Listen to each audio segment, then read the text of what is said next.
ஒரு மெயில் அனுப்பும்போது எந்த அளவுக்கு நம்ம காமா இருக்கணும் அப்படின்னு சொல்லியிருக்காரு. இன்னைக்கு காலகட்டத்துல எனக்கு தெரிஞ்சு எந்த ஒரு எக்ஸ்போர்ட் பிசினஸ் நடத்தக்கூடிய ட்ரைனிங் சொல்லித் தரக்கூடிய எந்த இடத்துலயும் இமெயில் பத்தி பேசுறது இல்ல முதல்ல. அவங்கள பொறுத்தவரைக்கும் மேஜரா என்ன பேசுறாங்கன்னா, அக்கவுண்ட் எப்படி ஓப்பன் பண்றது, எப்படி டொமைன் புக் பண்றது, எப்படி நீங்க வந்து லைசென்ஸ் எடுக்கிறது, எப்படி நீங்க வந்து பேசிக் ரிஜிஸ்ட்ரேஷன்ஸ் ப்ராசஸ் பண்றது மட்டும் தான் மேக்ஸிமம் சொல்றாங்க. இது வந்து படிச்சவங்களுக்கு ஒன்றும் பெரிய பிரச்சனையே கிடையாது.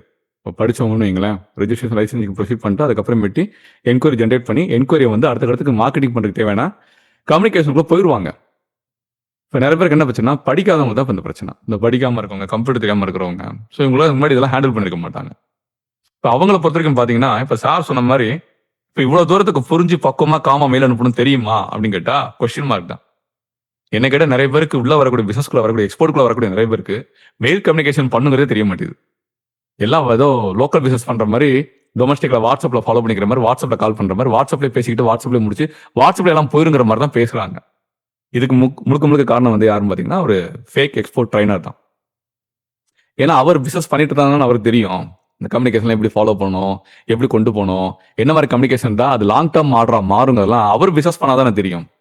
அவர் பிசினஸ் பண்ணல. அப்ப அவர் என்ன பண்ணுவாரு, கம்யூனிகேஷன் பத்தி ஒன்றும் பிரச்சனை இல்லைங்க, அவனால போயிடுவான், ஹாய் பாய்ன்னு போடுவான், பாத்துக்கங்க அப்படின்ட்டு அவன் கேஷுவலா போயிடுவான்.